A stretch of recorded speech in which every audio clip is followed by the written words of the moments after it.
Story മന്ത്രത്തിലേക്ക് സ്വാഗതം. കൂട്ട് ഭാഗം 5. പെട്ടെന്ന് പ്രേമിയുടെ മുഖത്തെ പ്രസന്നത മാഞ്ഞുപോയി. സോറി, ഞാനിപ്പോൾ വന്നത് പ്രേമിക്ക് ബുദ്ധിമുട്ടായോ? ക്ഷമാപണ സ്വരത്തിൽ ഡോക്ടർ ആൻസി ചോദിച്ചു. You mean you are a psychiatrist? സംശയത്തോടെ പ്രേമി ആ സ്ത്രീയെ നോക്കി. Yes, you came to do counselling for me. No, then why? എൻ്റെ ഒരു പേഴ്സണൽ ആവശ്യത്തിന് വേണ്ടിയാണ്.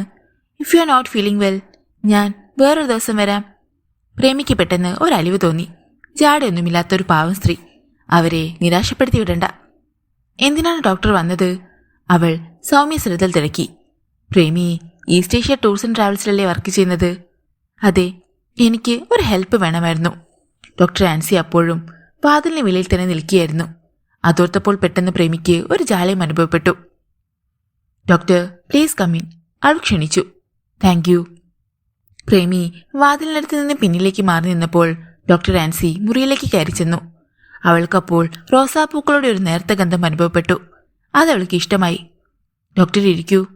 മുറിയിലുണ്ടായിരുന്ന കസേര അല്പം നീക്കിയിട്ട് ഡോക്ടർ ആൻസി ഇരുന്നു. പ്രേമി അഭിമുഖമായി ബെഡിലും.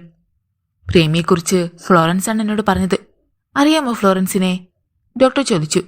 ICUവിലെ ഡ്യൂട്ടി നഴ്സ് അല്ലേ? അതെ. എ ലവബിൾ സിസ്റ്റർ, പ്രേമി പറഞ്ഞു. അതെ, എല്ലാവർക്കും പ്രിയപ്പെട്ടൊരു സിസ്റ്ററാണ്. She told me you are a staff of some travel agency. എൻ്റെ ഹസ്ബൻഡും ഡോക്ടറാണ്. പുള്ളിക്ക് അടുത്ത 7-ാം തീയതി സിംഗപ്പൂരിൽ ഒരു പീഡിയാട്രിക് കോൺഫറൻസ് ഉണ്ട്. അതിന് ഒരു ഫ്ലൈറ്റ് ടിക്കറ്റ് വേണ്ടിയിരുന്നു. ഡോക്ടർ പറഞ്ഞത് കേട്ട് പ്രേമി ഒന്ന് പുഞ്ചിരിച്ചു. പാവത്തിന് വെറുതെ സംശയിച്ചു. റിട്ടേൺ എന്നാണ്? അവൾ ചോദിച്ചു. 11th തോന്നുന്നു. ഞാൻ അത് ചോദിച്ചിട്ട് പറയാം. അത് മതി. ഞാൻ എന്തായാലും ഈ ആഴ്ച ഓഫീസിൽ പോകാൻ സാധ്യതയില്ല ഡോക്ടർ. അയ്യോ, പക്ഷേ ടിക്കറ്റ് ഞാൻ അറേഞ്ച് ചെയ്യാം, പ്രേമി വാഗ്ദാനം ചെയ്തു. താങ്ക്സ് പ്രേമി. അതിരിക്കട്ടെ, ഡിസ്ചാർജ് ചെയ്യുന്ന കാര്യമൊന്നും ഡോക്ടർ പറഞ്ഞില്ലേ? ഇല്ല. പോകണമെന്നുണ്ടെങ്കിൽ ഞാൻ റെക്കമെൻഡ് ചെയ്യാം, if you feel like going home. Doctor പറഞ്ഞു. എനിക്കിപ്പോൾ ഒരു പ്രയാസവുമില്ല ഡോക്ടർ. വീട്ടിൽ പോകണമെന്ന് ആഗ്രഹവുമുണ്ട്. മനസ്സിൽ തട്ടി അവൾ പറഞ്ഞു. ഒരിക്കൽ ഒരബദ്ധം ചെയ്തു, അതിൻ്റെ ശിക്ഷ കിട്ടുകയും ചെയ്തു അല്ലേ? പുഞ്ചിരിയോടെ ഡോക്ടർ ചോദിച്ചു. പ്രേമി മെല്ലെ തലകുലുക്കി. ഇന്നെനിക്ക് പേഷ്യൻസ് കുറവായിരുന്നു, അതുകൊണ്ട് നേരത്തെ ഡ്യൂട്ടിയും കഴിഞ്ഞു. എന്നാലും മുഴുവൻ പോകാൻ പറ്റില്ലല്ലോ. പ്രേമി ഇങ്ങനെ റൂമിൽ തന്നെ വാതിലടിച്ചിരിക്കുന്നത് ശരിയല്ല. വാ, നമുക്കൊന്ന് നടന്നിട്ട് വരാം. എനിക്കൊരു കമ്പനി തരാൻ വിരുദ്ധമില്ലെങ്കിൽ. അല്പനേരം ശുദ്ധമായി ശ്വസിക്കാൻ അവൾക്കും ആഗ്രഹമുണ്ടായിരുന്നു. അവൾ മൊത്തത്തിൽ സ്വയം ഒന്ന് നോക്കി. ഡ്രസ് ചെയ്ത് മതിയോ? മതി. ഏത് വേഷത്തിലും you are a very pretty young lady. അവളുടെ മനസ്സ് വായിച്ചതുപോലെ ഡോക്ടർ പറഞ്ഞു. പുഞ്ചിരിയോടെ ഡോക്ടർ ആൻസിയോടൊപ്പം പ്രേമി മുറിയിൽ നിന്നിറങ്ങി. എന്നിട്ട് അവൾ വാതിൽ ചേർത്തടച്ചു. സത്യത്തിൽ ഞാൻ ഈ ഹോസ്പിറ്റൽ മുഴുവനായി ഒന്ന് കണ്ടിട്ടില്ല ഇതുവരെ, അവൾ പറഞ്ഞു. സിറ്റിയിലെ ഏറ്റവും മനോഹരമായ ഹോസ്പിറ്റലുകളിൽ ഒന്നാണിത്. ലിഫ്റ്റ് വഴി താഴെ എത്തിയപ്പോൾ ഡോക്ടർ പറഞ്ഞത് ശരിയാണെന്ന് അവൾക്ക് തോന്നി. ഹോസ്പിറ്റലിന്റെ മുമ്പിൽ ഭംഗിയുള്ളൊരു പൂന്തോട്ടം, അതിനുമപ്പുറം ഒരു തടാകം. അവർ മെല്ലെ പൂന്തോട്ടത്തിലേക്ക് നടന്നു. ചെറിയ മരങ്ങളും പൂത്തുലഞ്ഞു നിൽക്കുന്ന പലതരം ചെടികളും ഉണ്ടായിരുന്നു അവിടെ. ടൈൽസ് വിരിച്ച് നടപ്പാത, വിശാലമായ പുൽത്തകിടി. തണലത്ത് ഒരു ചാരുബെഞ്ചിൽ ഡോക്ടർ ആൻസിയും അടുത്ത് പ്രേമിയും ഇരുന്നു. എക്സ്ക്യൂസ് മീ പ്രേമി, ഒരു മിനിറ്റ്, ഞാൻ വീട്ടിലേക്കൊന്ന് വിളിച്ചോട്ടെ? ഡോക്ടർ മൊബൈലെടുത്ത് ഒരു നമ്പറിലേക്ക് വിളിച്ചു. സാറാ, ലഞ്ചിന് ഞങ്ങൾ 2 പേരും ഉണ്ടാകും. എബി വന്നാൽ എന്നെ ഒന്ന് വിളിക്കാൻ പറയണേ. ശരി. സംസാരിച്ചിട്ട് ഡോക്ടർ കോൾ കട്ട് ചെയ്തിട്ടു. എന്നിട്ട് മൊബൈലിൽ എന്തു തിരിയുന്ന മട്ടിൽ വോയിസ് റെക്കോർഡർ എടുത്ത് ചുവന്ന ബട്ടണിൽ മെല്ലെ വിരലമർന്നു. പ്രേമിയുടെ വീട്ടിൽ ആരൊക്കെയുണ്ട്? പിന്നെ സാധാരണ മട്ടിൽ ഡോക്ടർ ആൻസി ചോദിച്ചു. ഞാൻ മാത്രം, പ്രേമി പറഞ്ഞു. ആശ്ചര്യത്തോടെ ഡോക്ടർ അവളെ നോക്കി. Your father, mother? എനിക്ക് ആരുമില്ല ഡോക്ടർ. അപ്പോൾ ഹോസ്റ്റലിലാണോ താമസം? അല്ല, ചെമ്പുമുക്കിൽ എനിക്കൊരു 2 bedroom ഫ്ലാറ്റ് ഉണ്ട്. White lotus apartments. ഡോക്ടർ കേട്ടിട്ടുണ്ടോ? അറിയാം, ഐ നോ ദാറ്റ് പ്ലേസ്. പ്രേമിയുടെ ഫാദറും മദറുമൊക്കെ? വെൻ ഐ വാസ് 12 പപ്പ പോയി. ഹാർട്ട് ഫെയിലിയർ ആയിരുന്നു. ഞങ്ങളിന്ന് മദ്രാസിനടുത്ത് താമ്പരത്തായിരുന്നു താമസം. മമ്മി ഒരു തമിഴ് ബ്രാഹ്മണരായിരുന്നു. പപ്പ മരിച്ചപ്പോൾ മമ്മിക്ക് വേറൊരു അങ്കിളുമായി ബന്ധമുണ്ടായി. തടാകത്തിലേക്ക് നോക്കി പ്രേമി ഒരു നിമിഷം ഇരുന്നു. എനിക്കത് അക്സെപ്റ്റ് ചെയ്യാൻ കഴിഞ്ഞില്ല. പപ്പയും മമ്മിയും ഉറങ്ങിയ ബെഡ്റൂമിൽ മമ്മിയോടൊപ്പം ഒരു പകൽ നേരത്ത് സ്കൂളിൽ നിന്ന് വന്നപ്പോൾ ഞാൻ ആ അങ്കിളിനെ കണ്ടു. They were completely nude. എനിക്ക് സഹിച്ചില്ല. വീടിന് തൊട്ടടുത്ത് കൂടിയാണ് എഗ്മോറിന് പോകുന്ന റെയിൽവേ ട്രാക്ക്. ഒരു സബർബൻ ട്രെയിൻ പാഞ്ഞു വന്നപ്പോൾ ഞാൻ എന്റെ മുമ്പിലേക്ക് എടുത്തു ചാടി. പ്രേമി ഒന്ന് കിതച്ചു. അവളുടെ സംസാരം മുഴുവൻ ഡോക്ടർ ആൻസിയുടെ മൊബൈലിൽ റെക്കോർഡ് ചെയ്യുന്നുണ്ടായിരുന്നു. പക്ഷെ ഞാൻ മരിച്ചില്ല. ഒരു തമിഴൻ എന്നെ പിന്നിൽ നിന്ന് ഓടി വന്ന് പിടിച്ചു നിർത്തി. അതോടെ മമ്മിയെ വെറുത്തുപോയി അല്ലേ? ഡോക്ടർ ചോദിച്ചു. യെസ്. പിന്നെ എനിക്ക് ആ വീട്ടിൽ താമസിക്കാൻ പറ്റുമായിരുന്നില്ല. പപ്പയ്ക്ക് ഒരു ഇളയ സിസ്റ്റർ ഉണ്ടായിരുന്നു, നിർമ്മല ആൻറ്റി. ആൻറ്റി അന്ന് ഇവിടെ തോപ്പുംപൊടിയിലുള്ള ഒരു പ്രൈവറ്റ് സ്കൂളിൽ ടീച്ചറാണ്. മക്കളില്ല, ഹസ്ബൻഡ് മരിച്ചുപോയി. ടെലിഫോൺ ബൂത്തിൽ നിന്ന് ഞാൻ ആൻറ്റിയെ വിളിച്ച് സംഭവങ്ങളൊക്കെ പറഞ്ഞു. 2 ദിവസം കഴിഞ്ഞപ്പോൾ നിർമ്മല ആൻറ്റി വന്നു. ആൻറ്റിയോടൊപ്പം എന്നെ വിടാൻ മമ്മിക്ക് സന്തോഷമേ ഉണ്ടായിരുന്നുള്ളൂ. കണ്ണിലെ കരട് എടുത്തു കളയാൻ ആരും കൊതിക്കുമല്ലോ. ഡോക്ടർ ആൻസി മെല്ലെ തലകുലുക്കി. അവിടുത്തെ സ്കൂളിൽ നിന്ന് TC മേടിച്ച ആൻറ്റി എന്നെ തോപ്പുംപടിയിൽ കൊണ്ടുവന്ന് പുതിയ സ്കൂളിൽ ചേർത്തു. ആൻറ്റിക്കെന്ന് 30 വയസ്സാണ്.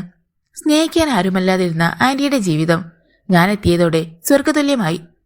ഏതോ ഒരു ചെടിയുടെ മഞ്ഞ നിറത്തിലുള്ള ഒരു ഇലവ് അപ്പോൾ പാറിപ്പറന്നു വന്ന് പ്രേമിയുടെ മടിയിലേക്ക് വീണു. അവൾ അതെടുത്ത് കൗതുകത്തോടെ ഉറ്റുനോക്കി. അതിനുശേഷം മമ്മിയെ പ്രേമി കണ്ടിട്ടില്ലേ? ഒരു തവണ കൂടി കണ്ടു. താമ്പരത്തെ വീട് പപ്പയുടെ വിൽപ്പത്രപ്രകാരം എനിക്കാണ് കിട്ടിയത്. അതിന്റെ വിൽപ്പന പ്രമാണിച്ച് ഞാൻ ചെന്നപ്പോഴാണ് കണ്ടത്. മമ്മി അന്ന് എന്നെ ഒരുപാട് ശപിച്ചു. ഒന്നും മിണ്ടാതെ ഞാൻ എല്ലാം കേട്ടുനിന്നു. മമ്മിക്ക് ഒന്നും കൊടുത്തില്ലേ പപ്പ? ഡോക്ടർ ചോദിച്ചു. നല്ല പ്രാക്ടീസ് ഉണ്ടായിരുന്ന ഹോമിയോ ഡോക്ടറായിരുന്നു പപ്പ.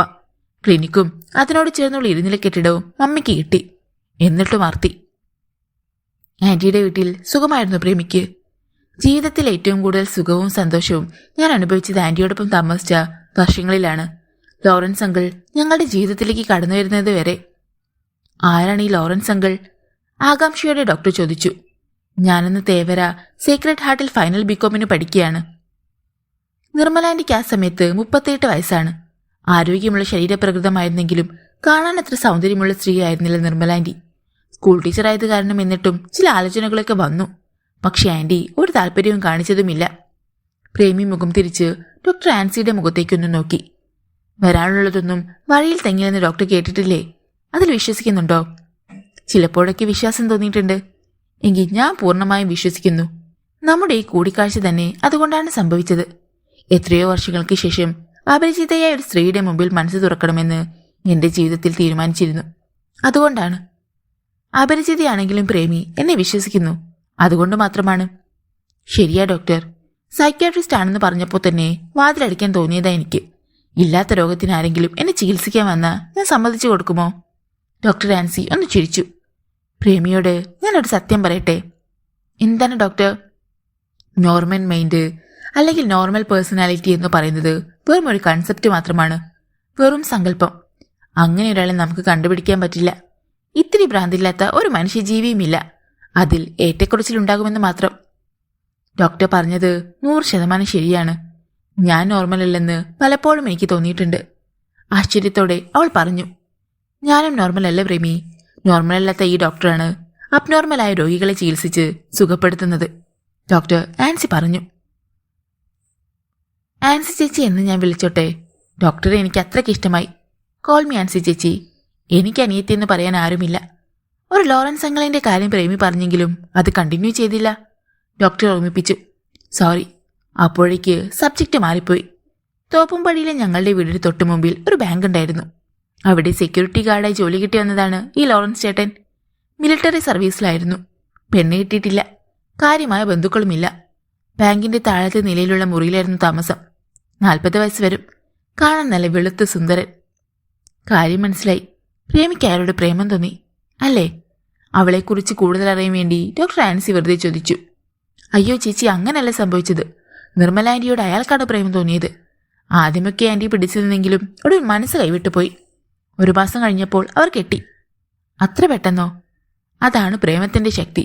ലോറൻസ് അങ്കിൾ ചെറുതായൊന്ന് കുലുക്കി നോക്കിയപ്പോൾ വർഷങ്ങളായി അണകെട്ടി നിർത്തിയിരുന്ന വികാരം നിർമ്മല ആന്റിയുടെ മനസ്സിൽ നിന്ന് മലവെള്ളപ്പാച്ചിൽ പോലെ അങ്കിളിലേക്ക് ഒഴുകിച്ചെന്നു. പ്രേമി വായിക്കാനുണ്ട് അല്ലേ? Reading is my favourite time pass. എന്താ ഡോക്ടർ ചോദിച്ചേ? സംസാരത്തിൽ സാഹിത്യഭാഷ കടന്നു വരുന്നു. അവൾ ഹൃദയപൂർവ്വം ചിരിച്ചു. ലോറൻസ് അങ്കിൾ നിർമ്മല ആന്റിയുടെ ജീവിതത്തിലേക്ക് കടന്നു വന്നതോടെ പ്രേമിക്ക് പഴയ സ്നേഹവും പരിഗണനയും കിട്ടാതായോ? അതല്ല ഡോക്ടർ സംഭവിച്ചത്. കുറ്റം എന്റെ ഭാഗത്തുമുണ്ട്. പ്രായത്തിന്റെ ഞാൻ എന്താ പറയുക, ഇളക്കം. 2 ആഴ്ചയിലൊരിക്കൽ ലോറൻസ് അങ്കിളിന് നൈറ്റ് ഡ്യൂട്ടിയാണ്. പിറ്റത്തെ ആഴ്ച ഡേ ഡ്യൂട്ടിയും. ഫൈനൽ എക്സാം കഴിഞ്ഞ് ഞാൻ വീട്ടിലിരിക്കുന്ന കാലത്താണ് അത് സംഭവിച്ചത്. പ്രേമി നിശബ്ദമായി അല്പനേരം തലകുനിച്ചിരുന്നു. ലോറൻസ് അങ്കിളിന്റെ സ്നേഹത്തിന് മുമ്പിൽ ഞാൻ സ്വയം മറന്നു. പകൽ നേരത്ത് ഞങ്ങൾ മാത്രമേ വീട്ടിലുണ്ടാവൂ. അത് അനുകൂലമായ അവസരങ്ങൾ ഒരുക്കി. He taught me the first lessons of sex. That was a wonderful experience. എൻ്റെക്ക് മമ്മിക്ക് പറ്റിയ അപകടം തന്നെ എനിക്ക് സംഭവിച്ചു. ഒരു ഉച്ചയ്ക്ക് സ്കൂളിൽ നിന്ന് നിർമ്മലാൻറ്റി വന്നപ്പോൾ എൻ്റെ ബെഡ്റൂമിൽ അങ്കിൾ ഉണ്ടായിരുന്നു. പെട്ടെന്ന് പ്രേമിയുടെ ശബ്ദമിടറി. അവൾ ആശ്വസിപ്പിക്കേണ്ട ആവശ്യമില്ലെന്ന് ഡോക്ടർ ആൻസിക്ക് തോന്നി. കുറ്റബോധം അവൾ മനസ്സിൽ നിന്ന് പുറന്തള്ളുകയാണ്. ഒരു ദിവസം രാവിലെ ജീവിതം അവസാനിപ്പിക്കാൻ ഞാൻ പള്ളാത്തുരുത്തി പാലത്തിൽ നിന്ന് കായലിലേക്ക് ചാടി. ഇത്തവണ ആരാണ് രക്ഷപ്പെടുത്തിയത്? മീൻപിടുത്തക്കാരുണ്ടായിരുന്നു. ഡോക്ടർ ആൻസി അറിയാതെ കൈത്തണ്ടയിലെ വാച്ചിൽ ഒന്ന് നോക്കി. എന്താ ചേച്ചിക്ക് ബോറടിച്ചോ? അല്ല പ്രേമി, ഞാനിപ്പോൾ ഡ്യൂട്ടിയിലല്ലേ, സമയം എത്രയായെന്ന് നോക്കിയതാണ്. നിർമ്മലാൻറ്റി പ്രേമിക്ക് മാപ്പ് തന്നോ? എങ്ങനെ മാപ്പ് തരാൻ പറ്റും? എന്നെ എൻ്റെ സ്വന്തം മകളെപ്പോലെയല്ലേ ആൻറ്റി സ്നേഹിച്ചത്. പിറ്റേന്ന് തന്നെ ഞാൻ കൊച്ചിയിലുള്ള ഒരു വിമൻസ് ഹോസ്റ്റലിലേക്ക് മാറി. ഡിഗ്രി പാസ്സായപ്പോൾ ട്രാവൽ ആൻഡ് ടൂറിസം കോഴ്സിന് ചേർന്നു. താമ്പരത്തെ വീട് വിറ്റ പണം ബാങ്കിലുണ്ടായിരുന്നത് കൊണ്ട് ഒന്നിനും ഒരു ബുദ്ധിമുട്ടും ഉണ്ടായില്ല. പ്രേമി ഒന്ന് നെടുവേർപ്പെട്ടു. ഇനി ആരെയും സ്നേഹിക്കുകയില്ല, ഒരബദ്ധവും ഉണ്ടാവാൻ അനുവദിക്കുകയില്ല എന്നൊക്കെ ഞാൻ പ്രതിജ്ഞയെടുത്തു. പക്ഷേ ഹരോൾഡിനെ പരിചയപ്പെടുന്നത് വരെ മാത്രമേ മനസ്സെന്റെ നിയന്ത്രണത്തിൽ നിന്നുള്ളൂ. Who is Harold? ഒന്നും അറിയാത്ത മട്ടിൽ ഡോക്ടർ ആൻസി ചോദിച്ചു. He was my world, everything. പ്രേമിയുടെ കണ്ണുകൾ പെട്ടെന്ന് നിറഞ്ഞു. ദീപക് ചെന്നപ്പോൾ ഹിൽസ് ആൻഡ് ഡെയിൽസിന്റെ ഓഫീസിൽ നിന്നിറങ്ങി ഷർമിള തൊട്ടു മുന്നിലുള്ള ഫുട്പാത്തിന്റെ കൈവരിയിൽ പിടിച്ച് കാത്തു നിൽക്കുന്നുണ്ടായിരുന്നു. കാർ ചെന്ന് ഫുട്പാത്തിന്റെ ഓരം ചേർന്ന് നിന്നു. ഷർമിള വേഗം വന്ന് കാറിൽ കയറി. നമ്മൾ എങ്ങോട്ടാണ്? ദീപക് കാർ മുന്നോട്ടെടുത്തപ്പോൾ ഷർമിള ചോദിച്ചു. ഫ്ലാറ്റിലേക്ക്. എന്താ ചോദിച്ചത്? നമുക്ക് മൂൺഷീൻ വരെ ഒന്ന് പോയാലോ? ഈ നേരത്തോ? മണി 6. ട്രാഫിക്കിന്റെ പീക്ക് ടൈമാണിപ്പോൾ. അത് നീ മറന്നോ? 7 മണിയാവും ഹോസ്പിറ്റൽ ചെല്ലുമ്പോൾ. പ്രേമിയെ കണ്ട പെട്ടെന്നൊന്നും നീ അവിടെ നിറങ്ങത്തുമില്ല. ഷർമിള മിണ്ടിയില്ല. കാരണം അവൾക്ക് അതിഷ്ടപ്പെട്ടില്ല. നാളെ സൺഡേ അല്ലേ, നാളെ പോകാം. പാതി മനസ്സോടെ അവൾ മൂളി. ദീപക് ഇടപ്പള്ളിയിലേക്ക് കാർ വിട്ടു. അപ്പോഴാണ് അവളുടെ മൊബൈലിൽ ഒരു കോൾ വന്നത്. അവൾ അതെടുത്തു നോക്കി. മാലിനി ചേച്ചി. എന്താ ചേച്ചി? അവൾ കോൾ എടുത്തു. നീ ഇപ്പം എവിടാ മോളെ? മാലിനി ചേച്ചി ചോദിച്ചു. ഇടപ്പള്ളിക്ക് പോവുകയാണ്. ദീപിക്ക് ഓഫീസിൽ വന്ന് കൊണ്ടുപോകാൻ. ഇന്നെന്തെങ്കിലും പ്രോഗ്രാം ഉണ്ടോ? ഇല്ല. എന്താ കാര്യം? ഫ്രീ ആണെങ്കിൽ ഇങ്ങോട്ട് വാ, ഇവിടെ ഡിന്നർ കഴിക്കാം. ഒത്തിരി ദിവസമായല്ലോ നിന്നെ ഒന്ന് കണ്ടിട്ട്. ഒന്ന് ഹോൾഡ് ചെയ്യൂ ചേച്ചി, ഞാൻ ദീപക്കിനോടൊന്ന് ചോദിക്കട്ടെ ഫ്രീ ആണോന്ന്. ഫ്രീ അല്ലെങ്കിലും വരാൻ പറ അവനോട്. ശ്രദ്ധാപൂർവം കാറോടിക്കായിരുന്നു ദീപക്. അയാൾ അവളുടെ സംസാരം കേട്ടതേയില്ല. ദീപക്, മാലിനി ചേച്ചി ചോദിക്കുന്നു ഇന്ന് ഡിന്നർ കഴിക്കാൻ അങ്ങോട്ട് പോകുമോ എന്ന്. തമ്പിച്ചേട്ടനുണ്ടാവുമല്ലോ? അയാൾ ചോദിച്ചു. കാണും, അല്ലെങ്കിൽ ചേച്ചി വിളിക്കത്തില്ല. തമ്പിച്ചേട്ടൻ പറഞ്ഞായിരിക്കും ഒരു പക്ഷേ. ഒരു 7:30 ചെല്ലാമെന്ന് പറ. ശരി. 7:30 ചെല്ലാമെന്ന് അവൾ മാലിനി ചേച്ചി അറിയിച്ചു. നീ കുളിക്കുന്നോ? ഫ്ലാറ്റിലെത്തിയപ്പോൾ അയാൾ ചോദിച്ചു. ഒന്ന് മേൽകഴിക്കാൻ മതി, അല്ലെങ്കിൽ മുടി ഉണങ്ങിക്കിട്ടാൻ വൈകും. എനിക്കൊരു കോഫി വേണം. ഞാൻ കുളിച്ചിട്ട് വരുമ്പോൾ മതി. ഷർമിള കിച്ചണിലേക്ക് ചെന്ന് കാപ്പി ഉണ്ടാക്കാൻ ആരംഭിച്ചു. അപ്പോഴാണ് ദീപകിന്റെ മൊബൈലിൽ സേവ് ചെയ്യാത്തൊരു നമ്പറിൽ നിന്ന് വിളി വരുന്നത്. ഹലോ. അയാൾ കോൾ എടുത്തു. മിസ്റ്റർ ദീപക്? ഒരു സ്ത്രീസ്വരമായിരുന്നു അത്. അതെ, I am doctor Ancy Palathra, മൂൺഷീനിൽ സൈക്യാട്രിസ്റ്റ് ആണ്. Today I have a very long conversation with miss Premi. Oh, I want to meet you. It is very important, doctor പറഞ്ഞു. What do you mean? അയാൾക്ക് മനസ്സിലായില്ല. അടുത്ത സൂയിസൈഡ് അറ്റംപ്റ്റ് ഒഴിവാക്കാൻ വേണ്ടിയാണ്. ദീപക് പെട്ടെന്ന് തിരിഞ്ഞു നോക്കി. ഷർമിള കാപ്പി ഉണ്ടാക്കുകയാണ്. പ്രേമിയെക്കുറിച്ചാണോ ഡോക്ടർ പറയുന്നത്? സംശയം മാറാതെ ദീപക് ചോദിച്ചു. അതെ, I suppose you are a guardian, doctor Ancy പറഞ്ഞു. Not really. എന്റെ വൈഫ് ഷർമിളയുടെ ഫ്രണ്ടാണ് പ്രേമി.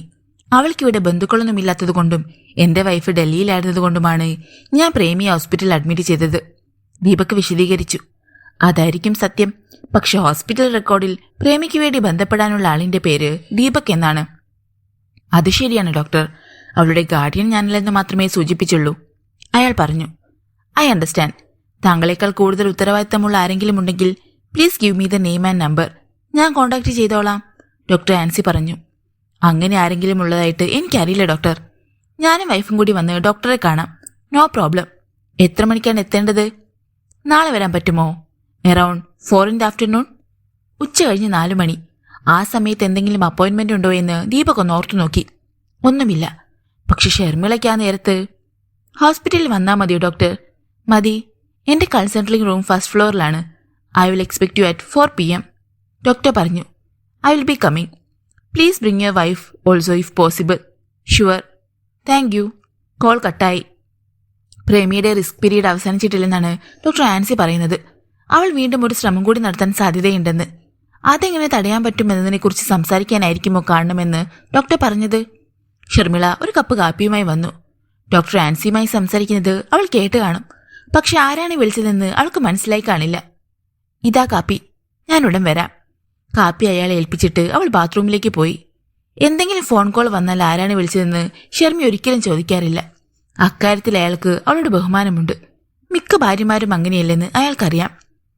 ഡോക്ടർ ആൻസി വിളിച്ച കാര്യം തൽക്കാലം ഷർമിയോട് പറയാതിരിക്കുന്നതാണ് ബുദ്ധി. അല്ലെങ്കിൽ അതേക്കുറിച്ച് ചിന്തിച്ച് അവൾ തലപുകയ്ക്കും. ഇന്നത്തെ ഡിന്നർ സന്തോഷത്തോടെ കഴിക്കാൻ പറ്റില്ല. ദീപക് വാർഡ്രോബിൽ നിന്ന് ഒരു ജീൻസ് എടുത്ത് ധരിച്ചു. ഒരു വെള്ള കോട്ടൺ ഷർട്ടും കിട്ടി. നിലക്കണ്ണാടിയിൽ നോക്കി മുടി ചീകുമ്പോൾ അയാൾ പ്രേമിയെക്കുറിച്ചാണ് ഓർത്തത്. അവളുമായുള്ള നീണ്ട സംഭാഷണത്തിൽ നിന്ന് ഡോക്ടർ ആൻസി എന്തൊക്കെ മനസ്സിലാക്കി കാണും. കുളി കഴിഞ്ഞ് മാറിനിമീത ഉടുത്ത ടർക്കിയുമായിട്ടാണ് ഷർമിള ബാത്റൂമിൽ നിന്ന് ഇറങ്ങി വന്നത്. അവളെ കണ്ടപ്പോൾ എവിടെയോ രക്തം ഒന്ന് ചൂടായതുപോലെ അയാൾക്ക് അനുഭവപ്പെട്ടു. എന്താണ് ഡ്രസ്സ്? അയാൾ ചോദിച്ചു. എന്ത് വേണം? അവൾ അയാളുടെ ഇഷ്ടം ആരാഞ്ഞു. ഒന്നുമില്ലാതിരിക്കുന്നതാണ് എനിക്കിഷ്ടം. പോടാ കള്ള. നേവി ബ്ലൂ ലെഗിങ്സും പ്രിന്റഡ് സ്ലീവ്ലെസ് ഓറഞ്ച് ടോപ്പുമാണ് അവൾ ധരിച്ചത്. 7:15 വാച്ചിൽ നോക്കിയിട്ട് അവൾ പറഞ്ഞു. ഡോൺ വറി, 10 മിനിറ്റ് ലേറ്റ് ആയാലും തമ്പിച്ചേട്ടനോ മാലിനി ചേച്ചിയോ പിണങ്ങത്തില്ല. അയാൾ പറഞ്ഞു. ഫ്ലാറ്റ് പൂട്ടി രണ്ടുപേരും ഇറങ്ങി. താഴെ വന്നപ്പോൾ തണുപ്പുണ്ടായിരുന്നു അന്തരീക്ഷത്തിന്. അത് കാരണം കാറിന്റെ ഗ്ലാസുകൾ താഴ്ത്തി വെച്ചാണ് വാര്യം റോഡ് ലക്ഷ്യമാക്കി ദീപക് ഡ്രൈവ് ചെയ്തത്. തണുത്ത കാറ്റ് കാറിലേക്ക് കയറി വന്നിട്ട് ഉല്ലാസത്തോടെ ഇറങ്ങിപ്പോയി. ഞാനിന്ന് വൈകുന്നേരം പ്രേമിയെ വിളിച്ചിരുന്നു. പെട്ടെന്ന് ഓർമ്മ വന്നപ്പോൾ ഷർമിള പറഞ്ഞു. എന്തു പറഞ്ഞു അവൾ? കുറച്ച് ഹാപ്പിയായിട്ട് എന്നോട് സംസാരിച്ചത്. ഹോസ്പിറ്റൽ മടുത്ത ലക്ഷണമുണ്ട്.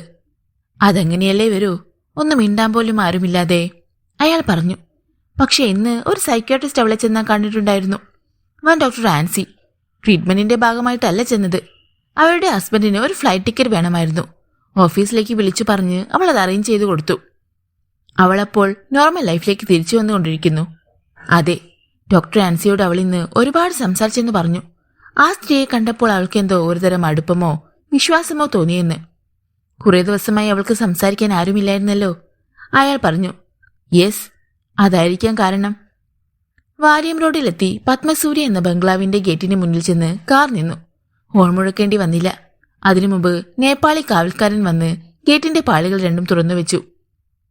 റോഡിൽ നിന്ന് അല്പം ഉള്ളിലായിരുന്നു കൂറ്റൻ ഇരുനില മാളിക. മുൻവശത്തെ വിശാലമായ പുൽത്തകടിയും പൂച്ചെടികളും. ടൈൽസ് വിരിച്ച മുറ്റത്ത് ചെന്ന് കാർ നിന്നു. മുൻവാതിൽ തുറന്നു കിടക്കുകയായിരുന്നു. ദീപക്കും ഷർമിളയും കാറിൽ നിന്നിറങ്ങി സ്വീകരണ മുറിയിലേക്ക് കയറി ചെന്നു. കൂറ്റൻ സോഫകളിൽ ചന്ദ്രമോഹൻ തമ്പിയും മാലിനി ദേവിയും TV കണ്ടുകൊണ്ടിരിക്കുകയായിരുന്നു. ആനിമൽ പ്ലാനറ്റിൽ സിംഹക്കുട്ടികൾ കടിപിടി കൂട്ടുന്നു. അല്ല, എത്തിയോ രണ്ടുപേരും? തമ്പിയാണ് അവർ ആദ്യം കണ്ടത്. വാ ഷർമിളെ, ഇരിക്കി. ഞാൻ വിചാരിച്ചു നിങ്ങൾ ഇനിയും ലേറ്റാകുമെന്ന്. ഇരിക്കി ദീപക്. മാലിനി ചേച്ചി രണ്ടുപേരെയും സ്നേഹത്തോടെ സ്വീകരിച്ചു. ട്രാഫിക് വലിയ ശല്യം ചെയ്തില്ല. അതധികം വൈകാഞ്ഞത്, ദീപക് പറഞ്ഞു. ഡൽഹിയിൽ പോയിട്ട് എന്നാ ഷർമിള വന്നത്? തമ്പി ചോദിച്ചു. മിനിഞ്ഞാന്ന് വൈകിട്ട്, അവൾ പറഞ്ഞു. അവർ അല്പനേരം വീട്ടുകാര്യങ്ങൾ സംസാരിച്ചിരുന്നു. ദീപക് വാ, നമുക്ക് സ്വല്പം ശുദ്ധമായി ശ്വസിക്കാം, ചന്ദ്രമോഹൻ തമ്പി പറഞ്ഞു. തമ്പിയുടെ പിന്നാലെ ദീപക് എഴുന്നേറ്റ് വെളിയിലേക്ക് നടന്നു. മാലിനിയും ഷർമിളയും അവരെ ഒന്ന് നോക്കിയെങ്കിലും വീണ്ടും വർത്തമാനം തുടർന്നു. പൂന്തോട്ടത്തിലെ പുൽത്തകിടിയിലേക്കാണ് ദീപകിനെ തമ്പി കൊണ്ടുപോയത്. പച്ച വെൽവെറ്റ് പോലെയുള്ള പുൽത്തകിടിയിൽ സ്തൂപങ്ങളിൽ ഉറപ്പിച്ച ലൈറ്റുകളിൽ നിന്ന് പാൽ നിറത്തിലുള്ള വെളിച്ചം വീണയെടുക്കുന്നുണ്ടായിരുന്നു. വെള്ള പെയിന്റടിച്ച 2 കസേരകൾ അഭിമുഖമായി ഇട്ടതിന്റെ മധ്യത്തിലെ ടീപ്പോയ് കണ്ടപ്പോഴാണ് തമ്പിച്ചേട്ടൻ ശുദ്ധമായി ശ്വസിക്കാൻ ക്ഷണിച്ചതിന്റെ രഹസ്യം ദീപകിന് മനസ്സിലായത്. തുറക്കാത്ത ഫുൾ ബോട്ടിൽ സ്കോച്ച് വിസ്കി, 2 ഗ്ലാസുകൾ, ബൗളിൽ ഐസ് ക്യൂബുകൾ. ഇരിക്കടോ, തമ്പി പറഞ്ഞു. രണ്ടുപേരും കസേരകളിലിരുന്നു. കഴിഞ്ഞ മാസം ബെൽജിയത്തിൽ പോയിരുന്നു. അവിടുന്ന് കൊണ്ടുവന്നതാ. ഒറ്റയ്ക്ക് തുറക്കുന്നത് ഒരു സുഖമുള്ള കാര്യമല്ലടോ. വിസ്കി കുപ്പി കയ്യിലെടുത്തുകൊണ്ട് തമ്പി പറഞ്ഞു. തമ്പിച്ചേട്ടൻ ഒരു ഭാഗ്യവാനാണ്. ദീപക് ആരാധനയോടെ അയാളെ നോക്കി. ഓരോ തരത്തിൽ ഓരോരുത്തരും ഭാഗ്യവാനും ഭാഗ്യവതികളുമാണടോ. വെള്ള പാൻസും ഷർട്ടും ധരിച്ച ആ ചെറുപ്പക്കാരൻ അപ്പോൾ ഒരു വലിയ ട്രേയുമായി വന്നു. ട്രേയിൽ 3 പ്ലേറ്റുകൾ ഉണ്ടായിരുന്നു. ഒന്നിൽ വലിയ ചെമ്മീൻ ഫ്രൈ, രണ്ടാമത്തേതിൽ മിക്സഡ് വെജിറ്റബിൾ സാലഡ്, മൂന്നാമത്തിൽ റോസ്റ്റ് ചെയ്ത ബീഫ്. 3 പ്ലേറ്റുകളും അവൻ ശ്രദ്ധാപൂർവം ടീപ്പോയുമേൽ നിർത്തി. എന്നിട്ട് സ്റ്റീലിന്റെ ഓരോ ഫോർക്കും പ്ലേറ്റുകളിൽ വെച്ചു. കയ്യിലിരുന്ന വിസ്കി കുപ്പി അപ്പോൾ തമ്പി അവന്റെ നേർക്ക് നീട്ടി.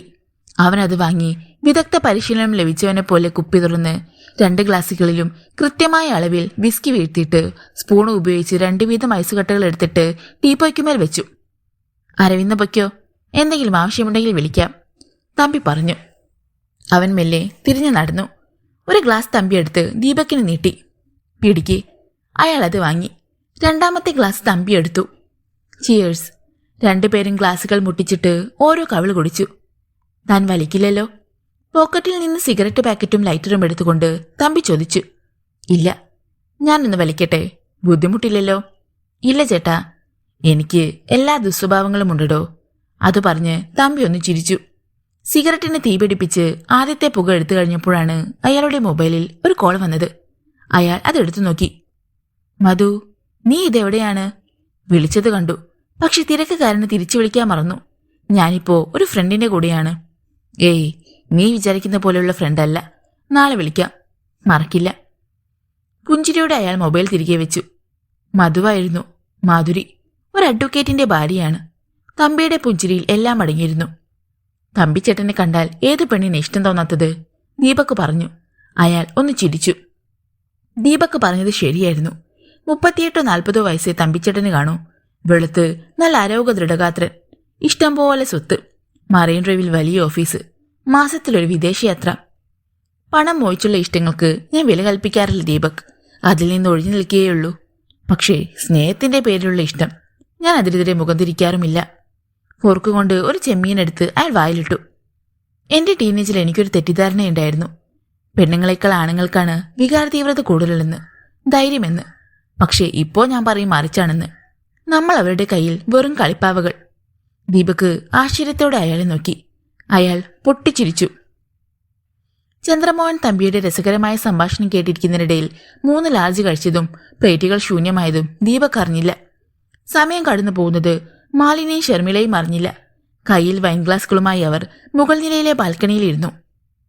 നമ്മൾ പെണ്ണുങ്ങൾക്ക് മനസ്സറിയാതെ ചില അബദ്ധങ്ങൾ പറ്റിപ്പോകും. അതിലൊന്നാണ് ഷർമിളെ നിനക്കും പറ്റിയത്, മാലിനി പറഞ്ഞു. എനിക്കോ? എന്തബദ്ധം? നിന്റെ കൂട്ടുകാരിയുടെ പേര് പ്രേമി എന്നല്ലേ? അതെ. നീ എന്തിനാ ഡൽഹിയിൽ പോയപ്പോ ദീപക്കിന് അവൾക്ക് കാവലെത്തിയത്? മണ്ടത്തരമല്ലേ അത്? എന്ത് മണ്ടത്തരം? തക്ക സമയത്ത് ദീപക് ചെന്നില്ലായിരുന്നെങ്കിൽ ആ ഫ്ളാറ്റിൽ കിടന്ന അവൾ ആരും അറിയാതെ മരിച്ചേനെ, ഷർമിള പറഞ്ഞു. അതല്ല മോളെ ഞാൻ ഉദ്ദേശിച്ചത്. മരിക്കാൻ പോകുന്ന ഒരാളെ രക്ഷപ്പെടുത്തിയത് നല്ലത് തന്നെ. അവളെ അവൻ ആശുപത്രിയിൽ എത്തിച്ചല്ലോ. പിന്നെന്തിനാ അവനവിടെ കാത്തുകെട്ടി കിടന്നു? അത് ഞാൻ പറഞ്ഞിട്ടാ ചേച്ചി. അതാ ഞാൻ പറഞ്ഞത്, നമുക്ക് ചില അബദ്ധങ്ങൾ അറിയാതെ പറ്റിപ്പോകുമെന്ന്. കൂട്ടുകാരിയോടുള്ള സ്നേഹം കൊണ്ടാ നീ അവനെ പറഞ്ഞു വിട്ടത്. പക്ഷേ അവനാണ് അവളെ രക്ഷപ്പെടുത്തിയതെന്ന് അവൾ അറിയുമ്പോഴോ? മനസ്സിലാകാത്ത പോലെ മാലിനിയുടെ മുഖത്തേക്ക് ഷർമിള നോക്കി. സ്വന്തം ജീവൻ രക്ഷിച്ചവനോട് അവൾക്കൊരു കടപ്പാട് തോന്നത്തില്ലേ? അതൊരു ഇഷ്ടവും സ്നേഹവുമാകത്തില്ലേ? പകരം എന്ത് കൊടുക്കാനും അവൾ തയ്യാറാകത്തില്ലേ? മാലിനിയുടെ ചോദ്യങ്ങൾ കേട്ട് ഷർമിള ഒന്ന് പുഞ്ചിരിച്ചു. ഇല്ല ചേച്ചി, അവൾ എന്റെ കൂട്ടുകാരിയാണ്. അവളുടെ മനസ്സ് എനിക്കറിയാവുന്നതുപോലെ വേറെ ആർക്കും അറിയില്ല. ഞാൻ പറഞ്ഞതേയുള്ളൂ മോളെ. കാണുന്നത് പോലെ എല്ലാവരും. വിശ്വസിക്കാൻ പറ്റത്തില്ല ആണിനെയും പെണ്ണിനെയും. ദീപക് നല്ലവനാ, ശുദ്ധനുമാ. അവൻ ആരുടെയും വലയിൽ ചെന്ന് ചാടാൻ പാടില്ല. അതുകൊണ്ടാ ഞാൻ പറഞ്ഞത്. ബ്രാൻഡ് ചേർത്ത വൈനായിരുന്നു അത്. അത് തലയ്ക്കു പിടിച്ചിട്ടാണോ മാലിനി ചേച്ചി ഇങ്ങനെയൊക്കെ സംസാരിക്കുന്നതോർത്ത് ഷർമിള അത്ഭുതപ്പെട്ടു. എന്തായാലും എല്ലാം കഴിഞ്ഞില്ലേ ചേച്ചി, ഇനിയെന്ത് പേടിക്കാനാ? ഗ്ലാസ്സിൽ അവശേഷിച്ച വൈൻ ഷർമിള കുടിച്ചു തീർത്തു. അവരെ കണ്ടില്ലല്ലോ, ഞാൻ വിളിക്കാം. കഴിച്ചിട്ട് പോകണ്ടേ നിങ്ങൾക്ക്? അവൾ മൊബൈൽ എടുത്തു. ഇന്ന് പോണ്ട, 2 പേർക്കും ഇവിടെ കിടന്നാലോ? രാവിലെ പോയാ മതി മോളെ, മാലിനി ചേച്ചി പറഞ്ഞു. എനിക്ക് സമ്മതമാ, ചേച്ചി തന്നെ ദീപകിനോട് പറ. 2 പേരും സ്റ്റെയർ കേസ് ഇറങ്ങി താഴെ വന്നപ്പോൾ ഡൈനിങ് റൂമിൽ അവർ ഇരിക്കുന്നത് കണ്ടു. ദീപകിന്റെ മുഖം കണ്ടപ്പോഴേ ആവശ്യത്തിലധികം വിസ്കി അകത്താക്കിയിട്ടുണ്ടെന്ന് ഷർമിളയ്ക്ക് മനസ്സിലായി. നമുക്ക് കഴിക്കാം. വിശാലമായ മേശപ്പുറം നിറയെ പല പ്ലേറ്റുകളിൽ ഭക്ഷണ സാധനങ്ങൾ നിരത്തിയിട്ടുണ്ടായിരുന്നു. അവർ 4 പേരും കൂടി കളിയും ചിരിയും സംസാരവുമായി ഇഷ്ടമുള്ളതൊക്കെ എടുത്തു കഴിച്ചു. ഈ അവസ്ഥയിൽ ദീപക് വണ്ടി ഓടിക്കണ്ട, ഇന്നിവിടെ കിടക്കാം. നാളെ രാവിലെ പോയാൽ മതി. ഭക്ഷണം കഴിച്ച് എഴുന്നേറ്റപ്പോൾ മാലിനി ചേച്ചി പറഞ്ഞു. അവരൊരു കള്ളനോട്ടം പറഞ്ഞത് ദീപക്ക് മാത്രമേ കണ്ടുള്ളൂ. ഞാൻ വണ്ടി ഓടിക്കുന്നില്ല ചേച്ചി. വല്ല പോലീസും പിടിച്ചു നിർത്തിയാൽ തീർന്നില്ലേ? അതുകൊണ്ട് ഷർമി ഡ്രൈവ് ചെയ്തോളും, ദീപക്ക് പറഞ്ഞു. മാലിനി പിന്നെ എതിർത്തില്ല. ഗുഡ് നൈറ്റ് പറഞ്ഞവർ യാത്ര തിരിച്ചു. ശർമ്മളയാണ് കാർ ഡ്രൈവ് ചെയ്തത്. ഡോക്ടർ ആൻസിയുടെ കാര്യം ഇനി പറയുന്നതിൽ തെറ്റില്ലെന്ന് ദീപക്കിന് തോന്നി. പ്രേമി എന്ന് നിന്നോട് പറഞ്ഞില്ലേ ഒരു ഡോക്ടർ ആൻസിയുടെ കാര്യം? ഉവ്. ആ ഡോക്ടർ കുറച്ചു മുമ്പ് എന്നെ വിളിച്ചിരുന്നു. തമ്പിച്ചേട്ടനും ഞാനും കൂടി സംസാരിച്ചുകൊണ്ടിരിക്കുമ്പോൾ. എന്തിനാ വിളിച്ചേ? അവൾക്ക് ആകാംക്ഷയായി. നാളെ ഒന്ന് കണ്ടാ കൊള്ളാമെന്നുണ്ടെന്ന് പറഞ്ഞു. 4 മണിക്ക് അവർ ഫ്രീ ആണത്രേ. പ്രേമിയെക്കുറിച്ച് എന്തെങ്കിലും പറയാനായിരിക്കും, ഷർമിള ഊഹിച്ചു. അതേന്ന് തോന്നുന്നു. നിനക്കും കൂടി വരാമെങ്കിൽ നമുക്കൊന്നിച്ചു പോകാം. ഞാൻ വരാം, നീ വന്നെന്നെ പിക്കപ്പ് ചെയ്താൽ മതി. No problem. പിറ്റേന്ന് 3 മണിയായപ്പോൾ ഷർമിളയുടെ ഓഫീസിലേക്ക് ദീപക് ചെന്നു. അയാൾ കാറിലിരുന്ന് വിളിച്ചപ്പോൾ തന്നെ അവൾ ഇറങ്ങി വന്നു. പ്രേമിയെ കണ്ടിട്ട് മതിയോ അതോ? മൂൺഷിൻ ഹോസ്പിറ്റലിലേക്ക് പോകുമ്പോൾ ഷർമിള ചോദിച്ചു. നമ്മൾ ഡോക്ടറെ കാണുന്ന കാര്യം അവൾ അറിയണ്ട. അതെന്തേ? നേരത്തെ പ്ലാൻ ചെയ്തതനുസരിച്ചാണ് അവളെ കാണാൻ ഡോക്ടർ ചെന്നതെന്ന് അവൾ സംശയിക്കും. അതൊരു കാഷ്വൽ വിസിറ്റ് ആയിരുന്നു എന്നാണ് ഇപ്പോഴും അവളുടെ വിചാരം. ദീപക് പറഞ്ഞു. അത് ശരിയാ, നമ്മൾ ഇന്ന് പ്രേമിയെ കാണുന്നില്ല. ഡോക്ടറെ കണ്ടതിനു ശേഷം അവളെ കാണുന്നതിന് കുഴപ്പമില്ല. പക്ഷേ നമ്മൾ ഡോക്ടറെ കണ്ട കാര്യം അവൾ അറിയാൻ പാടില്ലെന്നേയുള്ളൂ. ഓക്കെ. അവർ ചെന്നപ്പോൾ ഡോക്ടർ ആൻസി അവരുടെ കൺസൾട്ടിംഗ് റൂമിൽ കാത്തിരിക്കുന്നുണ്ടായിരുന്നു. ഡോക്ടർ സുന്ദരിയായ ഒരു ചെറുപ്പക്കാരിയായിരിക്കുമെന്ന് ഷർമിൾ ഒട്ടുമേ വിചാരിച്ചിരുന്നില്ല. അവർ പരസ്പരം പരിചയപ്പെട്ടു. ഫ്ലോറൻസ് സിസ്റ്റർ 2 പേരെക്കുറിച്ചും വിശദമായി പറഞ്ഞിരുന്നു. പ്രേമിയുടെ ക്ലോസ് ഫ്രണ്ടാണ് ഷർമിള, അല്ലേ? ഡോക്ടർ ആൻസി ചോദിച്ചു. അതെ. എവിടെയാണ് താമസം? ഇടപ്പള്ളിയിലാണ്, സിൽവർ സ്റ്റോൺ അപ്പാർട്ട്മെന്റ്സിൽ. ഷർമിളയാണ് മറുപടി പറഞ്ഞത്. പ്രേമിക്കിവിടെ ബന്ധുക്കളോ സുഹൃത്തുക്കളോ ഉണ്ടോ? ഇല്ല, ഏക ഫ്രണ്ട് ഞാനാണ്. അവൾ തനിച്ച് ഫ്ലാറ്റിന് താമസിക്കുന്നത് വലിയ റിസ്ക്കാണ്. ഞാനൊരു സജഷൻ വെക്കട്ടെ. അടുത്തൊരു വർഷത്തേക്ക് അല്ലെങ്കിൽ 6 മാസമെങ്കിലും അവളെ നിങ്ങളുടെ ഒപ്പം താമസിപ്പിച്ചുകൂടെ? ഡോക്ടർ ചോദിച്ചു. ദീപക്കും ഷർമിളയും പരസ്പരം ഒന്ന് നോക്കി. എന്തുകൊണ്ടാണ് ഡോക്ടർ അങ്ങനെ സജസ്റ്റ് ചെയ്യുന്നത്? ദീപക് ചോദിച്ചു. പ്രേമിക്ക് ആത്മഹത്യാ പ്രവണതയുണ്ട്. ഇനിയൊരു ചെറിയ പ്രൊവോക്കേഷൻ ഉണ്ടായാൽ പോലും she will try another attempt. Next time it can be fail, doctor Ancy പറഞ്ഞു. ഷർമിള ഒന്ന് ഞെട്ടി. പ്രേമിക്ക് അടുത്ത കാലത്ത് ഒരു ലവ് ഫെയിലിയർ ഉണ്ടായി. That is A reason why she. Deepak വിശദീകരിക്കാൻ തുടങ്ങി. ഡോക്ടർ നിഷേധാർത്ഥത്തിൽ തലയാട്ടി. This was the 3rd time. മുമ്പ് 2 തവണ അവൾ സ്വയം മരിക്കാൻ തുനിഞ്ഞിട്ടുണ്ട്. 12 വയസ്സുള്ളപ്പോഴായിരുന്നു ആദ്യത്തെ ശ്രമം, ഡോക്ടർ പറഞ്ഞു. അത് ഞങ്ങൾ അറിഞ്ഞിട്ടില്ല. അവളന്ന് താമ്പരത്തായിരുന്നു താമസം. പപ്പ മരിച്ചപ്പോൾ അവളും മമ്മിയും മാത്രമായി വീട്ടിൽ. ഒരു ദിവസം സ്കൂളിൽ നിന്ന് വന്നപ്പോൾ ബെഡ്റൂമിൽ മറ്റൊരു പുരുഷനോടൊപ്പം മമ്മിയെ കാണാനിട വന്നത് അവൾക്കൊരു ഷോക്കായി. അത് താങ്ങാനാവാതെ തൊട്ടടുത്തുള്ള റെയിൽവേ ട്രാക്കിലേക്കാണ് അവൾ ഓടിയത്. പാഞ്ഞൊന്ന് തീവണ്ടിയുടെ മുമ്പിലേക്ക് എടുത്തു ചാടിയെങ്കിലും ഒരു തമിഴൻ അവളെ രക്ഷപ്പെടുത്തി. ഷർമിള സ്തബ്ധയായിരുന്നു. വെറും 12 വയസ്സുള്ളപ്പോൾ തന്നെ അങ്ങനെ ഒരു ടെൻഡൻസി അവളിൽ ഡെവലപ്പ് ചെയ്തു. പിന്നെ അതേപോലെ ഒരു അർജി പുറത്തു വന്നത് അതേപോലെ ഒരു സിറ്റുവേഷനിലാണ്. തോപ്പുംപടിയിൽ നിർമ്മലാൻറ്റിയുടെ വീട്ടിൽ താമസിച്ച് കോളേജിൽ പഠിക്കുന്ന കാലത്ത്. നിർമ്മലാൻറ്റിയെക്കുറിച്ച് പറഞ്ഞിട്ടുള്ളത് ഷർമിളയ്ക്ക് അപ്പോൾ ഓർമ്മ വന്നു. ഇത്തവണ അവളായിരുന്നു ബെഡ്റൂമിൽ. കൂടെ ആന്റിയുടെ ഭർത്താവ് ലോറൻസ്. കണ്ടുപിടിച്ച് നിർമ്മലാൻറ്റിയും. ആന്റിയെ പിന്നെ ഫേസ് ചെയ്യാനാവാതെ അവൾ പള്ളാത്തുരുത്തി പാലത്തിൽ നിന്ന് ചാരി മടിക്കാൻ ശ്രമിച്ചു. പക്ഷേ മീൻപിടുത്തക്കാർ അവൾക്ക് രക്ഷകരായി. ഷർമിള തലതിരിച്ച് ദീപക്കിനെ ഒന്ന് നോക്കി. ഡോക്ടർ പറഞ്ഞ സംഭവങ്ങളിൽ ലയിച്ച് ഇരിക്കുകയായിരുന്നു അയാൾ. 3ാമത്തെ അറ്റംപ്റ്റിന്റെ കാരണം അവൾ പറഞ്ഞില്ല. ഞാൻ നിർബന്ധിച്ചുമില്ല. ഞാൻ പറഞ്ഞില്ലേ ഡോക്ടർ, അതൊരു പ്രേമനൈരാശ്യമായിരുന്നു. കല്യാണമുറപ്പ് കഴിഞ്ഞ് മോതിരം മാറിയതാണ്. പിന്നെന്താണത് മുടങ്ങിയത്? ഹരോൾഡിനെ കുറിച്ചും അയാൾ പ്രേമിയെ ഉപേക്ഷിച്ച് മറ്റൊരു സ്ത്രീയുമായി വിവാഹം തീരുമാനിച്ചതും ഷർമിള പറഞ്ഞു. ഡോക്ടർ ആൻസി അതെല്ലാം ശ്രദ്ധാപൂർവം കേട്ടിരുന്നു. ഈ 3 സിറ്റുവേഷനിലും സംഭവിച്ചത് ഒരേ കാര്യമാണ്. A sense of low belongingness. നമ്മൾ പെട്ടെന്ന് ആരുമല്ലാതായി തീരുന്നു എന്നൊരു തോന്നൽ. തന്നെക്കാൾ മമ്മിക്ക് ഇഷ്ടം കാമുകനിയാണെന്ന് തോന്നൽ. അവൾക്കത് സഹിക്കാൻ കഴിഞ്ഞില്ല. പിന്നെന്തിന് ജീവിക്കണം? ഷർമിള മെല്ലെ തലകുലുക്കി. ഭർത്താവിനോടൊപ്പം തന്നെ കണ്ടുപിടിച്ച നിർമ്മലാൻറ്റിയുടെ സ്നേഹം അതോടെ നഷ്ടപ്പെടുമെന്ന് അവൾക്കുറപ്പായിരുന്നു. ഒരൊറ്റ നിമിഷം കൊണ്ട് ഈ ഭൂമിയിൽ ആരുമില്ലാത്തവളായിപ്പോയി. A psychological state of perceived burdenness. താൻ തന്നെ ഒരു ഭാരമായി തീരുന്നു. ഡോക്ടർ എന്ന ആൻസിയെ നോക്കിയിട്ട് ഷർമിളയെ ദീപകിന്റെ മുഖത്തേക്ക് മാറി മാറിയോ നോക്കി. താൻ പറയുന്നത് അവർക്ക് ഗ്രഹിക്കാൻ കഴിയുന്നുണ്ടെന്ന് ഡോക്ടർ ഉറപ്പ് വരുത്തി. 3ാമത്തെ കേസിൽ സംഭവിച്ചതും അതുതന്നെയാണ്. സ്വന്തം ശരീരത്തെ ഇല്ലായ്മ ചെയ്യാനുള്ള ധൈര്യം മുമ്പുണ്ടായ 2 സംഭവങ്ങളിൽ നിന്ന് അവൾ നേടിയെടുത്തു കഴിഞ്ഞിരുന്നു. കൈത്തണ്ടിയിലെ ചോരക്കുഴൽ ഛേദിക്കാൻ അവൾക്ക് അതാണ് കൊണ്ടാണ് കഴിഞ്ഞത്. ഇനിയും ഒരു സൂയിസൈഡ് അറ്റംപ്റ്റ് പ്രേമി നടത്തുമെന്നാണോ ഡോക്ടർ പറയുന്നത്? ദീപക് ചോദിച്ചു. Yes, I have no doubt. മുമ്പുണ്ടതുപോലെയുള്ള സ്നേഹം നിഷേധിക്കലും ഒറ്റപ്പെടലും ഇനിയും അവളുടെ ജീവിതത്തിൽ ഉണ്ടായിക്കൂടുന്നില്ല. അവൾ തനിച്ചാണെങ്കിൽ മരിക്കാൻ വളരെ എളുപ്പമായിരിക്കും. തടയാൻ ആരുമില്ലെങ്കിൽ. ശരിയാണ് ഡോക്ടർ. എന്തോ ഭാഗ്യം കൊണ്ട് മാത്രമാണ് ആ രാത്രിയിൽ പ്രേം എനിക്ക് ആ വാട്സപ്പ് മെസ്സേജ് അയച്ചത്. അതുകൊണ്ട് മാത്രമാണ് തക്ക സമയത്ത് ദീപക്കിനെ അയച്ച് അവളെ ഹോസ്പിറ്റലിൽ എത്തിക്കാൻ കഴിഞ്ഞത്. ഷർമിള പറഞ്ഞു. നിങ്ങളുടെ ഫ്രണ്ട്ഷിപ്പിന്റെ സ്ട്രെങ്ത് എനിക്ക് മനസ്സിലാക്കാൻ കഴിയുന്നുണ്ട്. That's why I suggest she must not be leave alone for at least 1 year. അതിനു മുമ്പ് അവൾക്ക് ഒരു വിവാഹബന്ധത്തിൽ ഏർപ്പെടാൻ കഴിഞ്ഞാൽ യു ബോത്ത് ക്യാൻ റിലാക്സ്. ഇനി അത്ര പെട്ടെന്നൊന്നും അവൾ വേറൊരു പുരുഷനെ ജീവിതത്തിലേക്ക് സ്വീകരിക്കുമെന്ന് എനിക്ക് തോന്നുന്നില്ല ഡോക്ടർ. ഷർമിള പറഞ്ഞു. അങ്ങനെ വിശ്വസിക്കരുത്. ഒരു സ്ത്രീക്ക് ഒരു പുരുഷനോട് അതേപോലെ മറിച്ചും അവരുടെ മാനസിക എന്ത് നില എന്താണെന്ന് തന്നെയും അടുപ്പം തോന്നാൻ പലപ്പോഴും ഒരു നോട്ടമോ ഒരു വാക്കോ ഒരു സ്പർശമോ മതി. ദീപക് എന്താണെന്നും മിണ്ടാത്തത്? ഡോക്ടർ ആൻസി അയാളുടെ നേർക്ക് നോക്കി.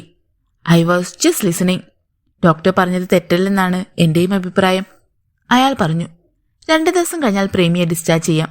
ഓഫീസിൽ പോകാനുള്ള ഹെൽത്ത് ഉണ്ടെങ്കിൽ അവൾക്ക് പോകാം. പകൽ പ്രശ്നമില്ല. പക്ഷെ രാത്രി ഒറ്റയ്ക്കാണെങ്കിൽ പഴയ ഓർമ്മകൾ അവളെ ഹോണ്ട് ചെയ്തെന്ന് വരാം.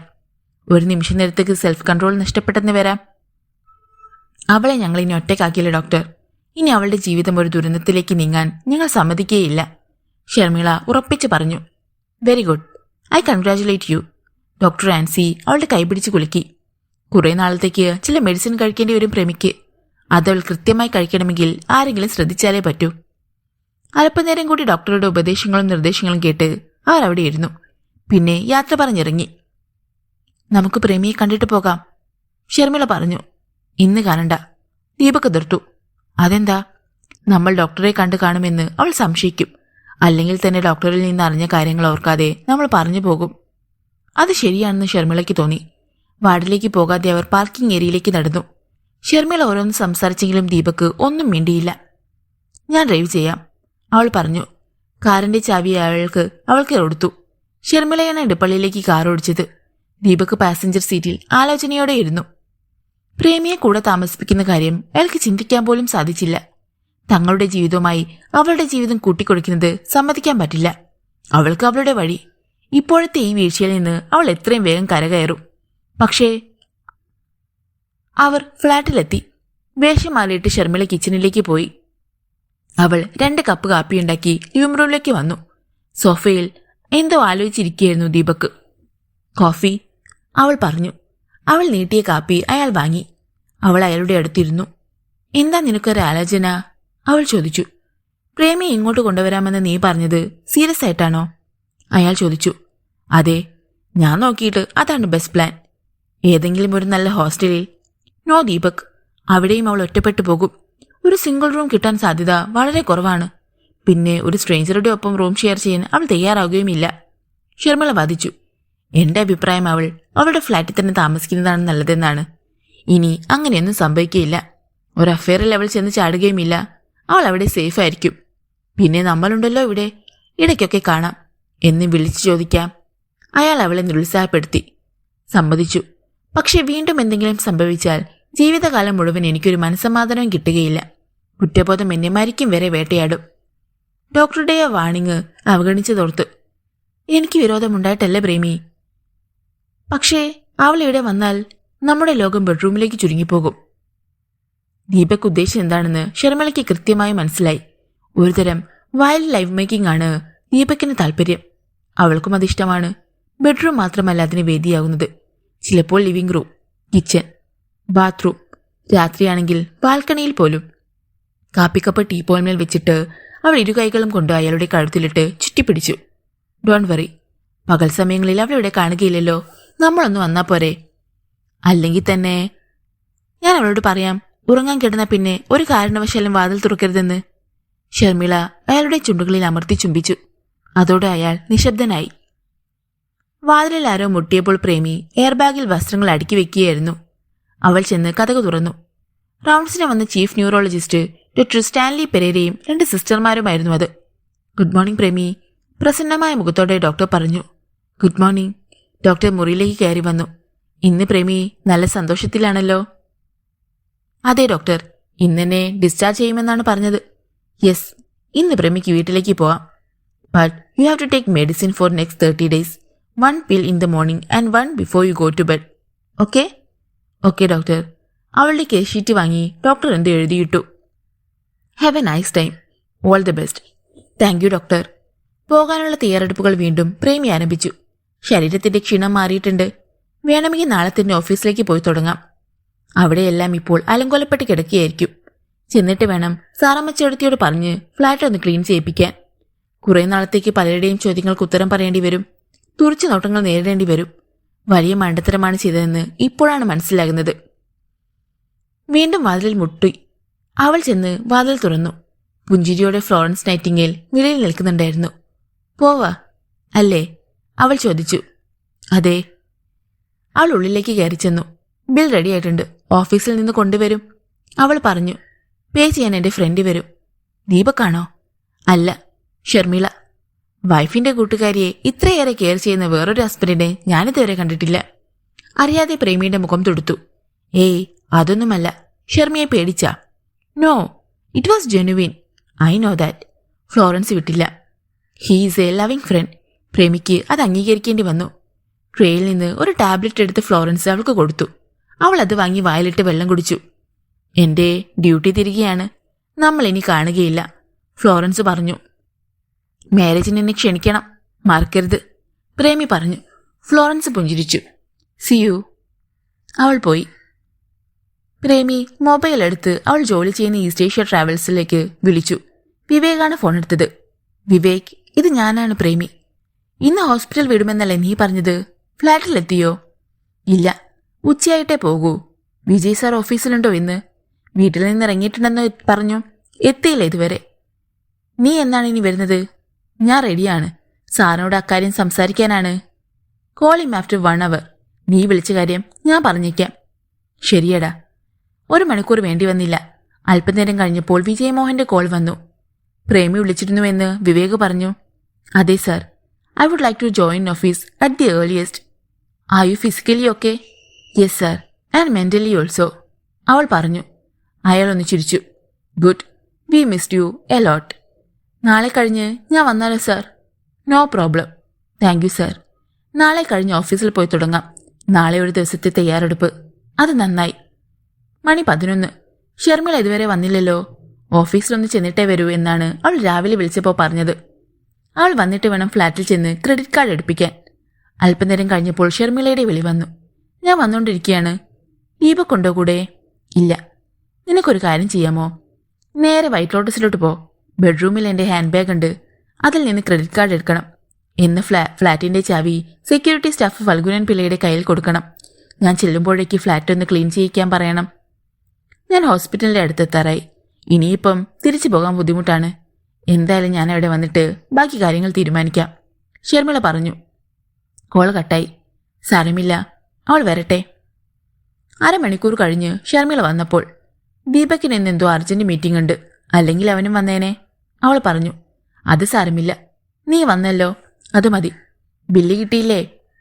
ഇപ്പോൾ കൊണ്ടുവന്നേക്കും. അതിനു മുമ്പ് നിനക്കൊന്ന് വൈറ്റ് ലോട്ടസിൽ പോയിട്ട് വരാമോ? ഷർമിള വാതിലടിച്ചിട്ട് കസേരയിലിരുന്നു.